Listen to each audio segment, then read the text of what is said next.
Bismillah walhamdulillah wa salatu wa salam ala rasulillah. Assalamu alaikum wa rahmatullahi wa barakatuh, and welcome all viewers. So I'm recording this on September 12th, 2021, meaning that yesterday marked 20 years since the tragedy that occurred on September 11th, 2001. And as a result, there were a lot of discussions and conversations and videos lately talking about what happened. But there was one topic in particular that I thought was important to expound upon, and that's why I'm recording this video.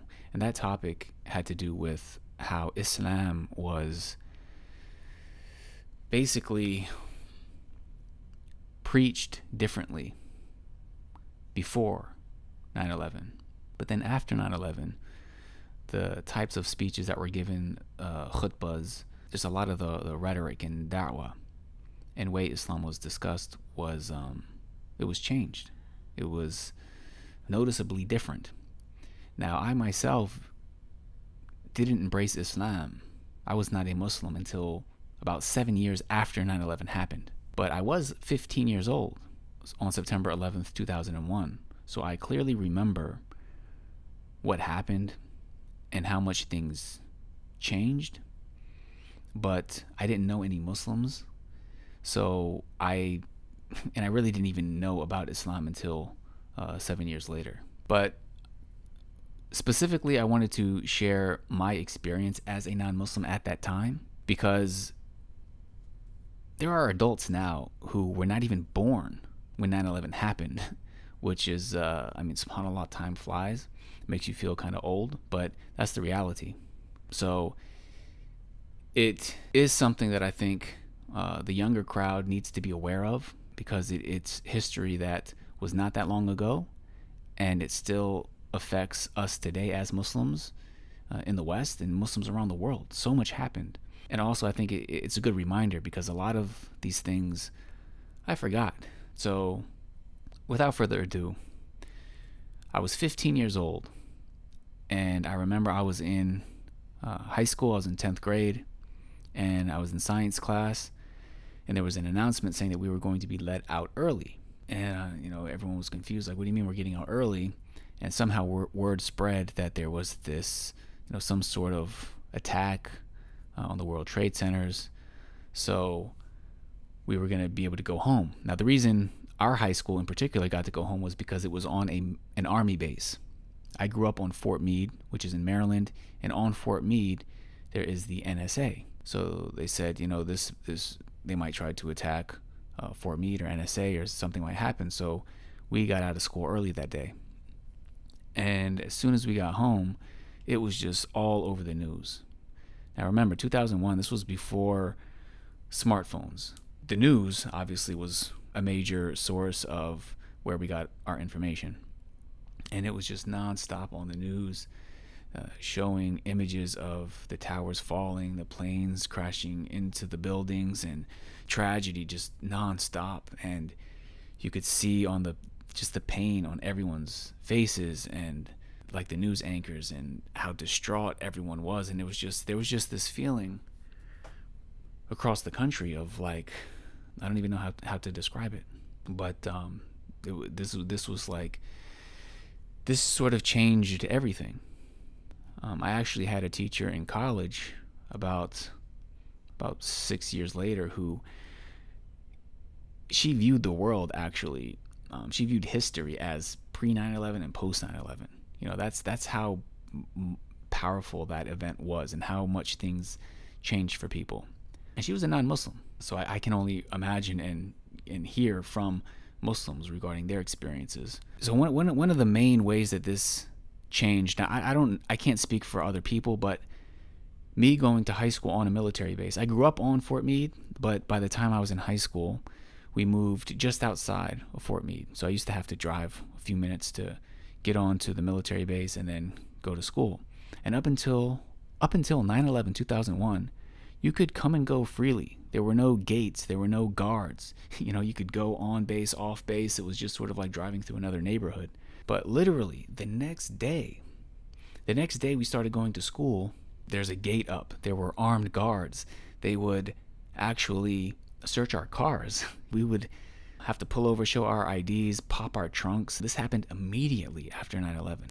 So as you can see, I mean, this all of this going on, the constant bombardment of the imagery on the news, and we were off school the next day. Now our cars are being searched. I mean, it changed. It just changed everything, and it was unavoidable. And even at school, even though I went to school on a military base, it wasn't like how some people who didn't grow up in the military or coming from a military background might think, that it's very strict. No, I mean, it was a public school. People who even lived off base, didn't have family in the military, would go to the school. But I remember there was this student who, right after 9/11 happened, he was walking around school with an American flag, which was like unheard of, but that was just the vibe at the time. Like he was walking around with like this real legit huge heavy, like with like a golden eagle on it type of flag. I mean, it really did sort of bring Americans together, because we felt like there was an attack on us. You had like Osama bin Laden and Al Qaeda and these groups being portrayed as, these terrorists, they attacked us. So that was what was in the air.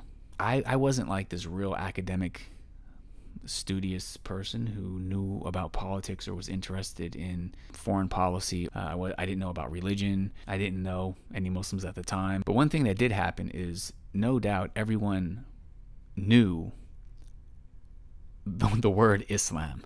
They knew that it was a religion. They knew that Islam and Muslims, radical Islam and extremist Muslims, were being blamed for 9/11. So prior to that, I never thought about Islam or Muslims. I think the only sort of brief interactions here and there I had with Islam, even as a concept, was maybe hearing the word Allah used by somebody, or the name Kareem Abdul-Jabbar. Like, what kind of name is that? Oh, that's like a Muslim name. But it really didn't go beyond that. But now Islam is in everybody's vocabulary, and the first thing we think about is this terrorist attack. We think about all this that has been going on. We think about this imagery of the towers falling and the tragedy, the devastation, and you start seeing all these pictures of like scary terrorists covering their faces with these machine guns and these big beards and turbans, and that is just what the American people were bombarded with nonstop. And then I remember George Bush, and it's not that he was this respected like intellectual president or anything like that, but due to the situation, I just remember him giving a speech, and it's like everyone, they just had some sort of attachment to like the country, and you had this sort of newfound respect for the president, even if beforehand you didn't. And it was all attached to this tragedy, and this tragedy was constantly being attached to Islam and Muslims.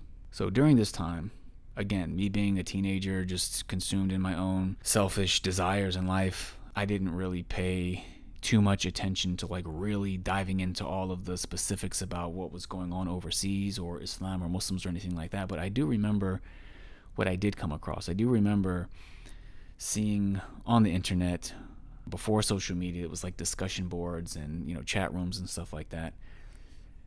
From what I remember being exposed to during this time, there was some website that would just quote certain passages of the Quran about killing the disbelievers, and people talking about how these guys, like, they're dangerous, and they want to kill us and kill anyone who isn't Muslim and all this. So that was basically as deep as I looked into it.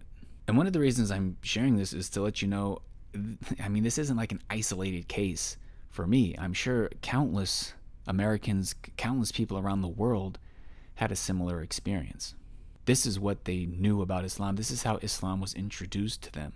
And although I admittedly did a very shallow job regarding researching Islam, there are other people who, they did more research. I mean, they read books. There were certain lecturers that came to educate others about Islam and Muslims. Government agencies would hire people to come and inform their employees, or even soldiers in the military about Islam and about Muslims.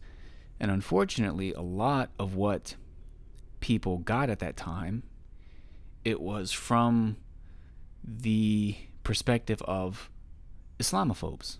I don't want to dignify or promote them by mentioning their names, but they are well-known people who they have written books, they've made entire careers out of trying to convince people that the quote-unquote version or sect of Islam that terrorist groups preach and propagate is actual true Islam.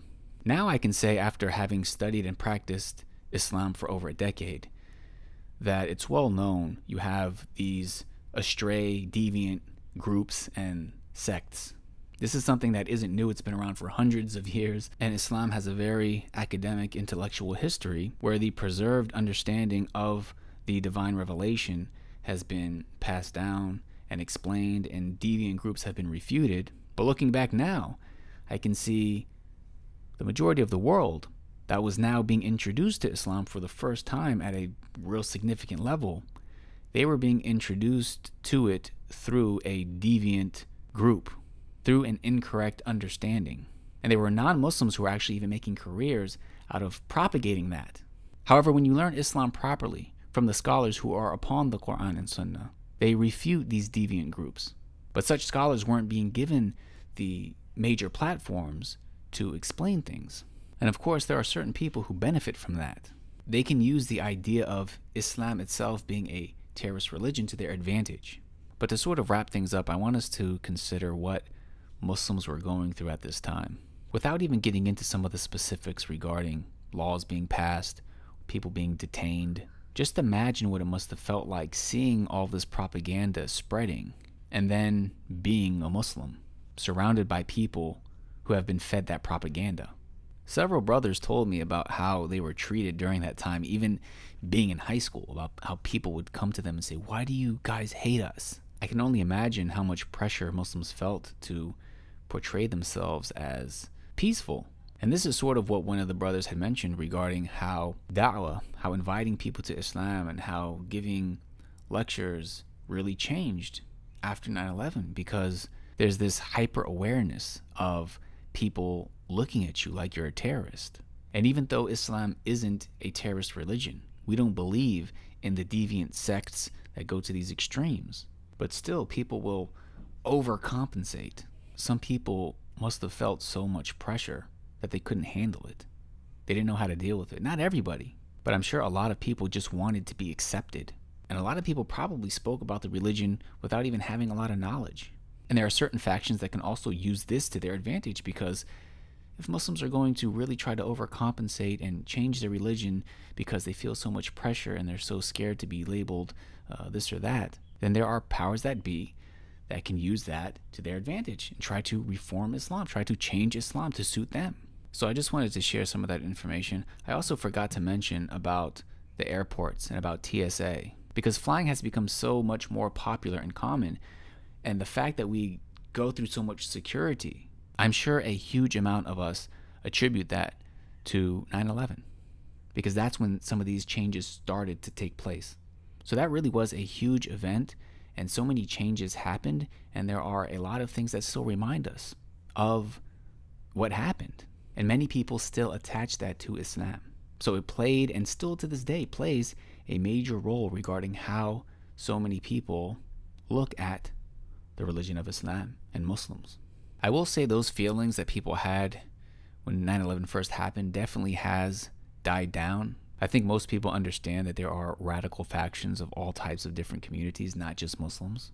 And that being the case, I encourage myself and other Muslims to be aware of how people view us and try to have wisdom when we are informing others about Islam. However, we have to be balanced. We should not try to change our religion to please people.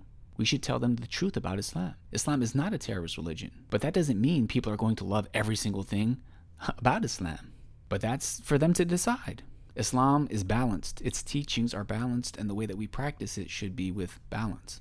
Allah knows best. Thank you for watching. Let me know what you think in the comments. Jazakum Allahu khairan. Wassalamu alaikum wa rahmatullahi wa barakatuh.